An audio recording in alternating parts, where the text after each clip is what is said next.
This antique book is the first one I ever bought. It's from 1864 and contains left behind fairy tales and stories written by B.S. Ingemann, which is also the title of this work, published 2 years after his death. And now I will show you how it looks. I won't say too much about the look of it, but you can make your own interpretation of it. And here it comes. It looks like this. You can see here is the very title. I don't know if this is gold. It might be actually. Let's have a more look here. Alright, see it here. It's a little bit destroyed, but I'm taking good care of it. And let's open it here. You can watch it here. Let's turn to the side and show up a little. There you go. You can see the Danish language here.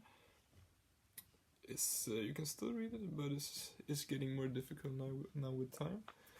You pause here. You can see the bookmark. There you go. And yeah, that's really it. Can have a look again.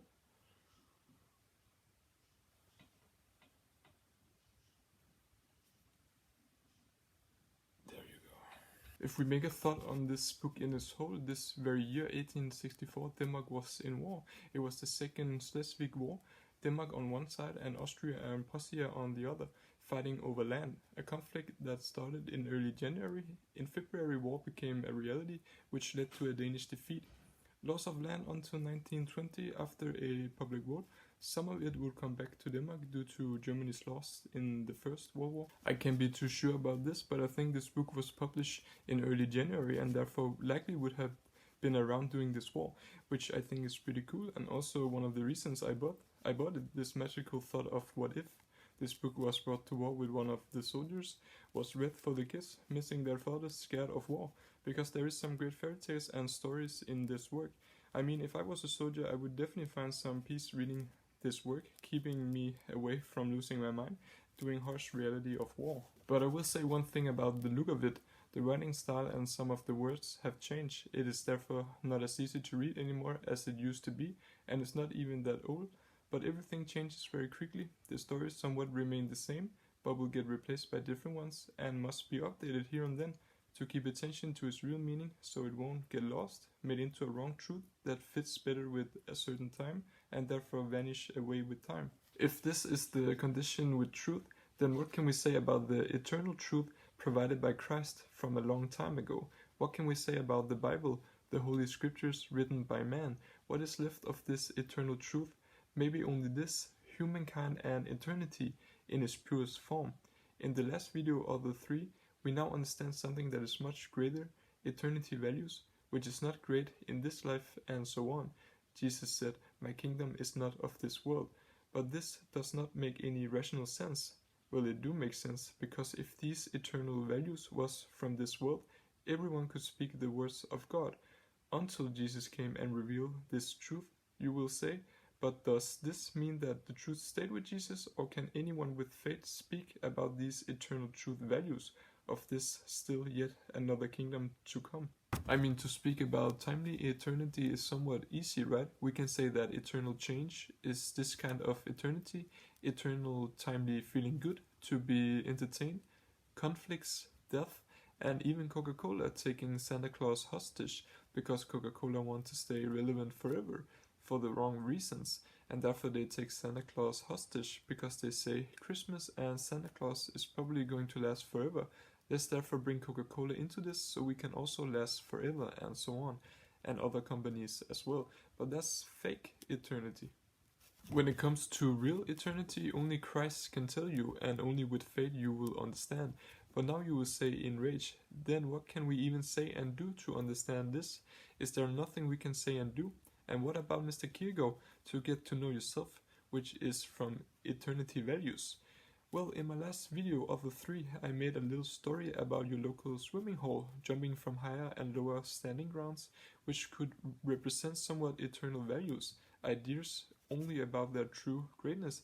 But isn't that problematic to do? This kind of greatness is not from here, yet I compared it like it is, but only with faith you will see and understand. Was Mr. Kierkegaard's thoughts timely eternity, or were they teachings of Jesus? But what did we have left of Jesus? Only humankind and eternity. Because of that, fate and love. And what can we say of this getting to know yourself? The eternity lies somewhat because of its understanding of when it's not. If you want to get to know yourself, you have to look for answers within yourself. But what will you find? Most of what you will find is according to your time of birth, timely eternity, false eternity, that everything will change. Push your thoughts to a limit, a reducement of when you were born.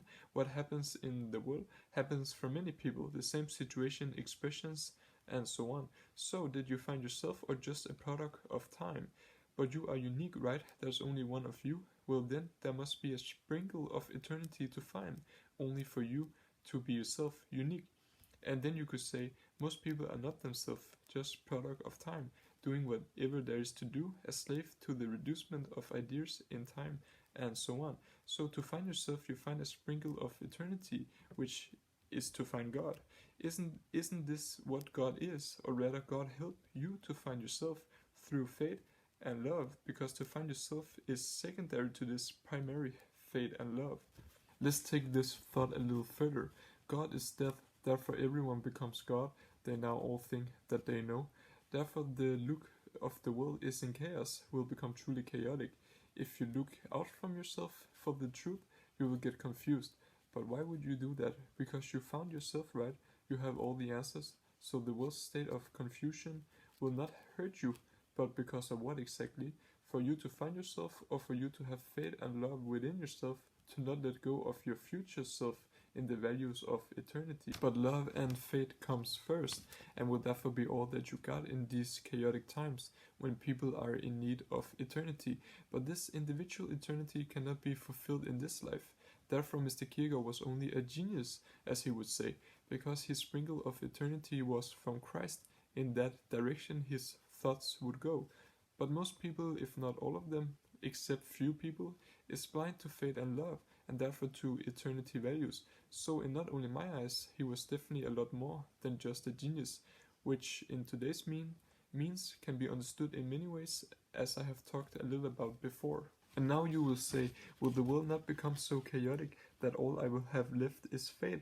And then I will answer you, humankind and eternity became one in Christ, therefore do not be afraid.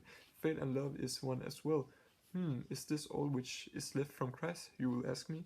And I will answer you, yes, this is all that is left of Christ, but this includes it all. How can this include it all? Well, take my hand and I will show you. And don't be embarrassed of me, don't think it's embarrassing. I mean, don't be afraid.